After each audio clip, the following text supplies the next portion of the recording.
Mesdames, Messieurs, bonsoir, bienvenue et merci de nous retrouver pour ce journal. C'est acté, le Vouvrion va bien éclater. Le préfet d'Indre-et-Loire a pris l'arrêté, il confirme le départ de Chanceaux-sur-Choisy, Parcé-Mélé et Rochecorbon pour l'agglomération Tours Plus. La fin d'un long combat pour les partisans comme pour les opposants. Les réactions dans quelques instants.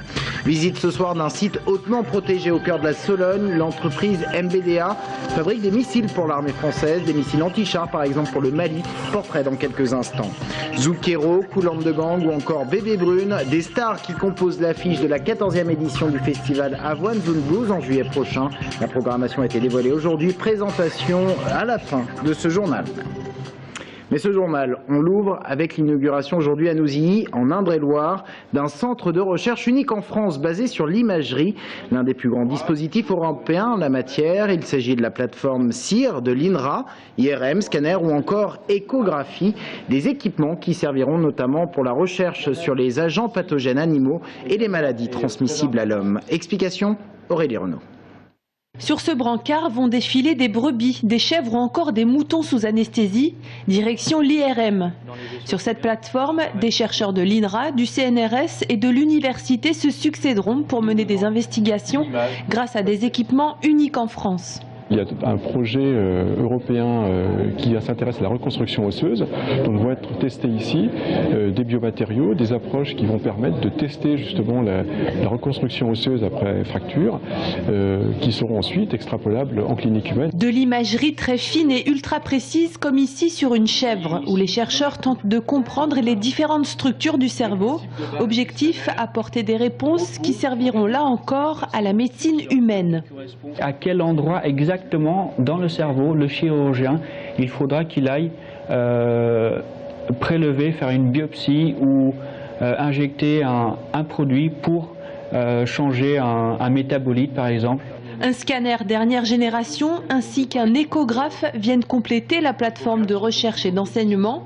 Au total, 5 millions d'euros d'investissement et parmi les fidèles soutiens, le Conseil général. Le département, depuis 2008, s'est investi en soutien à l'INRA sur le pôle de santé animale, en investissant à peu près depuis 2008, presque 1 600 000 euros pour aider ce laboratoire de recherche qui est un laboratoire les plus performants en France. Avec cette plateforme, l'Indre-et-Loire devient ainsi la référence française en termes d'imagerie, un équipement qui devrait attirer de nombreux chercheurs européens. Collectivité, l'éclatement du Vouvrion qui aura bien lieu. Le préfet d'Indre-et-Loire a pris un arrêté allant dans ce sens. Il autorise les 3 communes, Chanceaux-sur-Choisy, Rochecorbon et Parcé-Mélé, à quitter la communauté de communes du Vouvrion et à rejoindre l'agglomération Tours Plus comme elle le souhaitait. Cela veut dire que l'agglo de Tours accueillera 3 nouvelles communes au 1er janvier 2014. Satisfaction du côté des partisans du départ. Ils s'estiment soulagés après un long combat. Écoutez les réactions des maires de Parcé-Mélé et de Rochecorbon. Je pense que c'est la décision qui aurait dû être prise en l'an 2000 lorsqu'ont été créées les communautés de communes et les communautés d'agglomération. On ne fait que réparer une erreur, comme il se dit, de l'histoire. Et en plus, il ne faut pas oublier que les communes de Rochecorbon et de Parcé-Mélé sont limitrophes de la ville de Tours. J'ai bien dit de la ville, pas de l'agglo. Je ne connais pas, moi, d'agglomération en France où les villes limitrophes de la ville-centre ne font pas partie de l'agglo. On nous a imposé un combat et il a souvent été dur, voire très dur, avec des propos qui dépassaient largement la mesure. En revanche, déception du côté des défenseurs du Vouvrion uni. Ils s'opposaient au départ de ces 3 communes. Il n'en restera plus que 5 autres, parmi lesquelles Vouvray ou encore Menay. Écoutez Pierre d'Aragon, le président de la communauté de communes du Vouvrion. Nous allons négocier avec les 3 communes leur départ, bien sûr au niveau de l'aspect financier, puisque la communauté de communes a de gros actifs. Si nous ne trouvons pas de terrain d'entente, c'est monsieur le préfet qui aura la décision finale. Et si toutefois nous n'étions pas d'accord avec cette décision, nous avons toujours possibilité d'un recours. De toute façon, nous serons à 5 jusqu'à 2014, ça c'est sûr. À Romorantin, les syndicats de policiers restent mobilisés contre la fermeture annoncée de leur commissariat. Fin janvier, le ministère de l'Intérieur annonçait que Romorantin faisait partie des 7 commissariats de France voués à être remplacés par des gendarmeries. Romorantin, c'est un peu moins de 20 000 habitants et une zone résolument urbaine pour les policiers. Écoutez le délégué du syndicat Alliance au micro de Brian Bock. Il ne faut pas mettre en concurrence la police ou la gendarmerie. On fait le même travail, on assure la même sécurité, c'est exactement la même chose. Après, si vous voulez, nous ici on est pérenne, c'est-à-dire qu'on a 48 policiers et on ne descendra pas en dessous, ou très peu. Les gendarmes, est-ce qu'ils vont avoir les effectifs suffisants pour travailler uniquement sur Romorantin? Ça, c'est une autre affaire. En bref, un bilan de la dernière collecte des Restos du Cœur en Indre-et-Loire. 92 tonnes de nourriture de produits ont été récoltés. C'est 20% de plus que l'an passé. Succès donc de cette édition. Dans 4 mois, le Tour de France fera étape à Tours. Arrivé le 11 juillet, départ le 12. Elles sont nombreuses, les villes candidates, chaque année. Elles déboursent même de l'argent pour être ville-étape. Et pour cause, les retombées économiques ne sont pas négligeables. Romain Desvilles. Pour la 100e édition du Tour de France, Tours sera à la fois ville d'arrivée le 11 juillet et ville de départ le 12, avec un ticket d'entrée fixé à 150 000 € par ASO, l'organisateur. Le Tour, c'est une caravane de 1500 personnes qu'il faut loger, sans compter les centaines de journalistes du monde entier.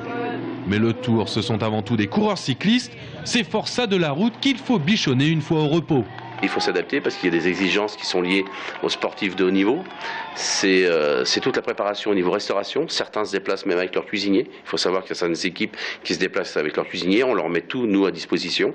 Les horaires des repas sont un peu décalés. Il faut savoir qu'à 7 h du matin, un coureur cycliste mange une bonne portion de pâtes avec un steak. Donc c'est vrai que ça peut paraître un petit peu, mais nous, on s'adapte. Plus gros spectacle sportif au monde avec 12 millions de spectateurs sur le bord de la route, diffusé sur les écrans de 190 pays, 3,5 milliards de téléspectateurs. Le Tour de France est un outil promotionnel hors du commun pour les professionnels du tourisme. Ça va être une image ambassadrice absolument phénoménale et il y aura bien sûr des répercussions pour nous, j'espère, tant dans le tourisme de loisirs, parce que ça va évidemment mettre non seulement en avant la destination Touraine, mais toute la partie, ce que je vais appeler la Touraine-Loire-Vallée. Donc c'est le département qui en bénéficie, c'est aussi la région qui en bénéficie et c'est bien sûr la première destination au monde, la France, qui en bénéficie. Le Tour est donc aussi, et pour certains, surtout un agent de tourisme. L'Office de tourisme de Tours a d'ailleurs depuis hier créé un lien internet spécifique au Tour de France 2013. Et ce n'est pas un hasard si 250 villes se portent candidates chaque année pour être ville-étape. Et un mot de volley pour vous signaler la défaite du Tour Volleyball en déplacement à Beauvais hier soir. Les Tourangeaux se sont inclinés 3-7-2. C'est un lieu hautement protégé et pour cause, on y fabrique des missiles pour l'armée française. Ce lieu, c'est une entreprise basée en Sologne, à la Selle-Saint-Denis.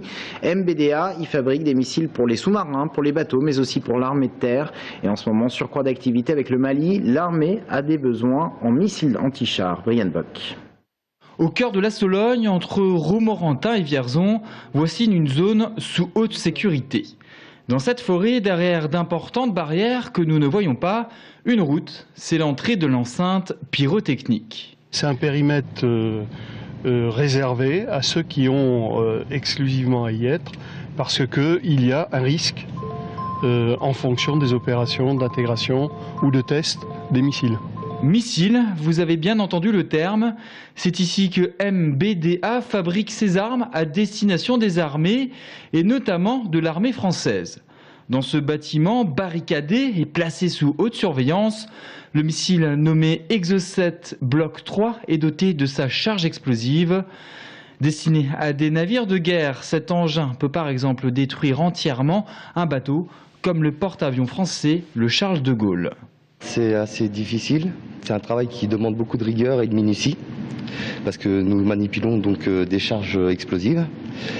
Et comme vous pouvez le voir, toutes les consignes de sécurité sont là, il faut absolument les respecter. Tout ce qui n'est pas autorisé à l'écrit est interdit. Plus loin, en sortant de la zone pyrotechnique, voici les bâtiments d'assemblage. C'est là où les missiles sont mis en forme avant d'être chargés. Mon travail, c'est d'intégrer toute cette partie inerte, qui est le début de l'Exocet en fait. Et je monte tout ce que vous voyez devant vous, les voilures, la partie moteur, la partie guidage et la partie radar. Un matériel complexe et sophistiqué, un missile comme celui-là vaut par exemple plus d'1 million d'euros.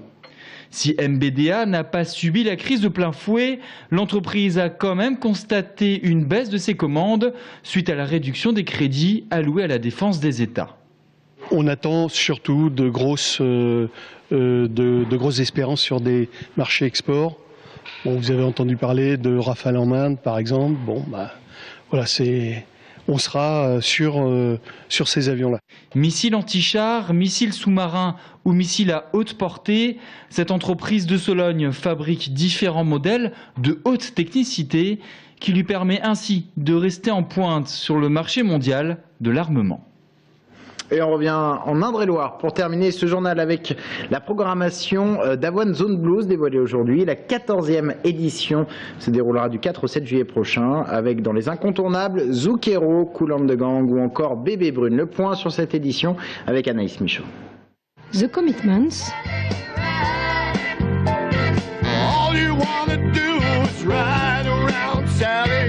Bébé Brune.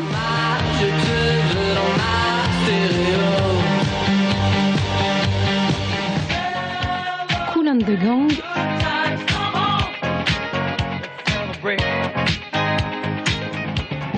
Et Zucchero.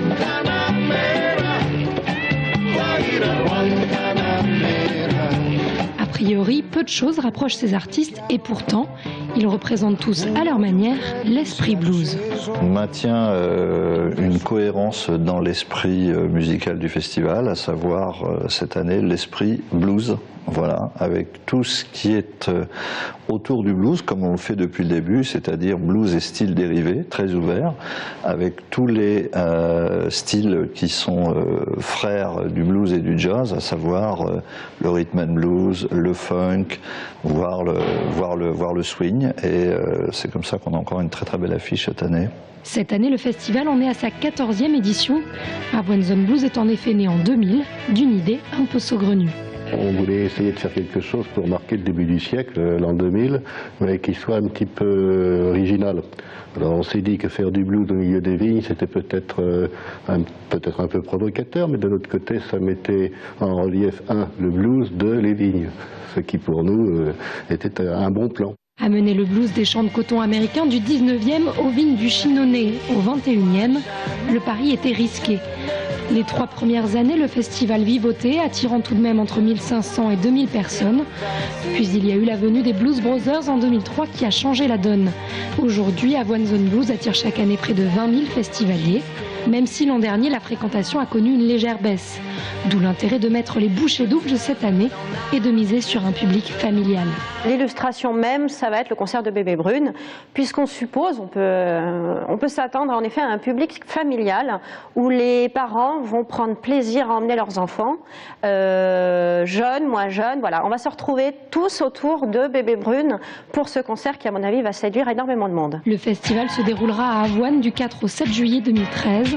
Les tarifs journaliers vont de 20 à 35 €. Pour le pass festival, il faudra compter entre 70 et 75 €. Et voilà, le rendez-vous est donné. Fin de cette édition, merci de l'avoir suivi. Dans un instant, on se retrouve en compagnie de l'invité de la rédaction et on parle précarité énergétique. À tout de suite.